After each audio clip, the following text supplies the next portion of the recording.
In the phrase, "we are the government," the useful collective term "we" has enabled an ideological camouflage to be thrown over the naked exploitative reality of political life. For if we truly are the government, then anything a government does to an individual is not only just and not tyrannical, it is also voluntary on the part of the individual concerned. If the government has incurred a huge public debt which must be paid by taxing one group on behalf of another, this reality of burden is conveniently obscured by blithely saying that we owe it to ourselves. But who are the we, and who the ourselves?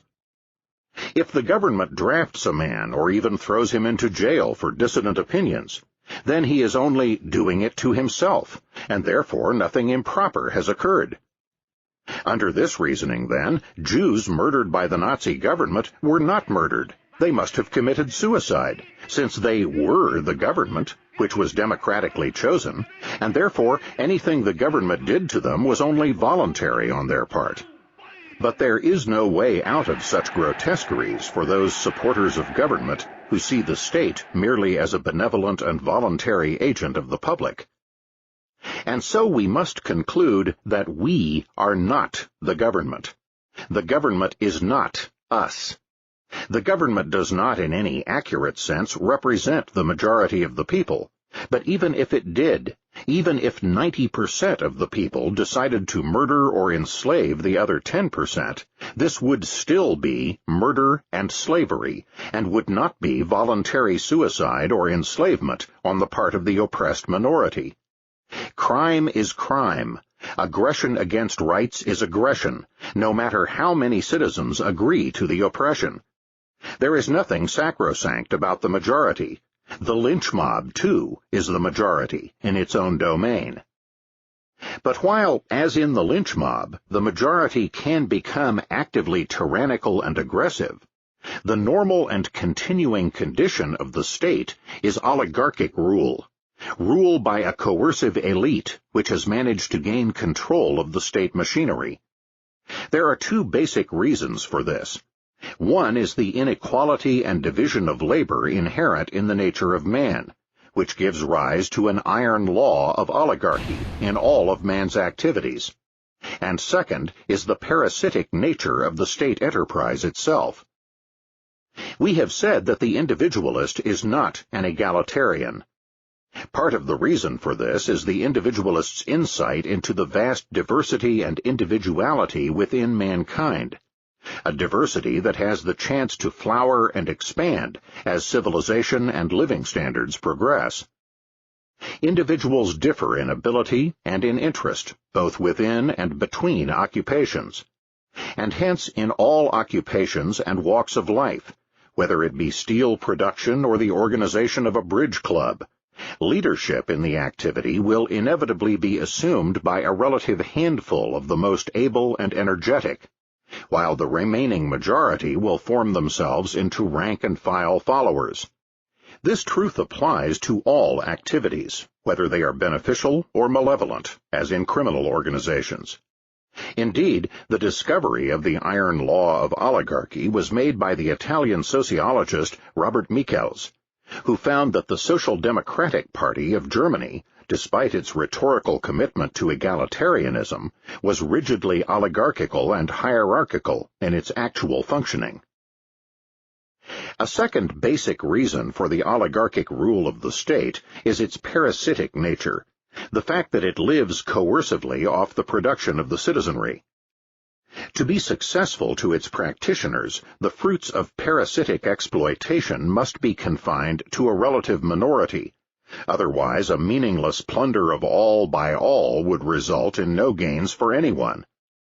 Nowhere has the coercive and parasitic nature of the state been more clearly limned than by the great late 19th century German sociologist Franz Oppenheimer. Oppenheimer pointed out that there are two and only two mutually exclusive means for man to obtain wealth. One, the method of production and voluntary exchange, the method of the free market, Oppenheimer termed the economic means.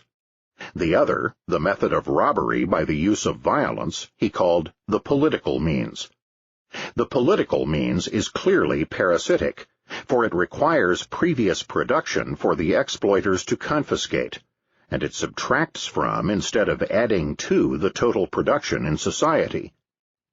Oppenheimer then proceeded to define the state as the organization of the political means, the systematization of the predatory process over a given territorial area. In short, private crime is at best sporadic and uncertain. The parasitism is ephemeral, and the coercive parasitic lifeline can be cut at any time by the resistance of the victims. The state provides a legal, orderly, systematic channel for predation on the property of the producers. It makes certain, secure, and relatively peaceful the lifeline of the parasitic caste in society. The great libertarian writer Albert J. Nock wrote vividly that the state claims and exercises the monopoly of crime. It forbids private murder, but itself organizes murder on a colossal scale. It punishes private theft, but itself lays unscrupulous hands on anything it wants, whether the property of citizen or of alien. At first, of course, it is startling for someone to consider taxation as robbery, and therefore government as a band of robbers. But anyone who persists in thinking of taxation as in some sense a voluntary payment can see what happens if he chooses not to pay.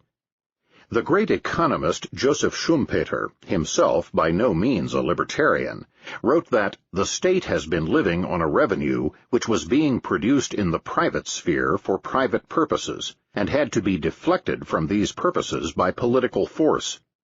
The theory which construes taxes on the analogy of club dues or of the purchase of the services of, say, a doctor, only proves how far removed this part of the social sciences is from scientific habits of mind.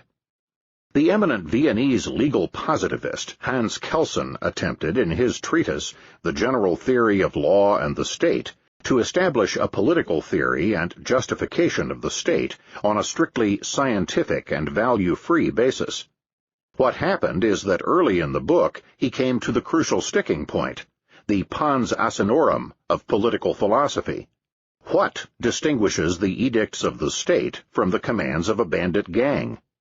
Kelsen's answer was simply to say that the decrees of the state are valid, and to proceed happily from there, without bothering to define or explain this concept of validity. Indeed, it would be a useful exercise for non-libertarians to ponder this question. How can you define taxation in a way which makes it different from robbery? To the great 19th century individualist anarchist and constitutional lawyer Lysander Spooner, there was no problem in finding the answer. Spooner's analysis of the state as robber group is perhaps the most devastating ever written. It is true that the theory of our Constitution is that all taxes are paid voluntarily, that our government is a mutual insurance company, voluntarily entered into by the people with each other. But this theory of our government is wholly different from the practical fact. The fact is that the government, like a highwayman, says to a man, "Your money or your life," and many, if not most, taxes are paid under the compulsion of that threat. The government does not, indeed, waylay a man in a lonely place, spring upon him from the roadside, and, holding a pistol to his head, proceed to rifle his pockets. But the robbery is none the less a robbery on that account, and it is far more dastardly and shameful. The highwayman takes solely upon himself the responsibility, danger, and crime of his own act. He does not pretend that he has any rightful claim to your money, or that he intends to use it for your own benefit. He does not pretend to be anything but a robber. He has not acquired impudence enough to profess to be merely a protector, and that he takes men's money against their will merely to enable him to protect those infatuated travelers who feel perfectly able to protect themselves, or do not appreciate his peculiar system of protection. He is too sensible a man to make such professions as these. Furthermore, having taken your money, he leaves you, as you wish him to do. He does not persist in following you on the road against your will, assuming to be your rightful sovereign on account of the protection he affords you. He does not keep protecting you by commanding you to bow down and serve him, by requiring you to do this and forbidding you to do that, by robbing you of more money as often as he finds it for his interest or pleasure to do so, and by branding you as a rebel, a traitor, and an enemy to your country, and shooting you down without mercy if you dispute his authority or resist his demands. He is too much of a gentleman to be guilty of such impostures and insults and villainies as these. In short, he does not, in addition to robbing you, attempt to make you either his dupe or his slave.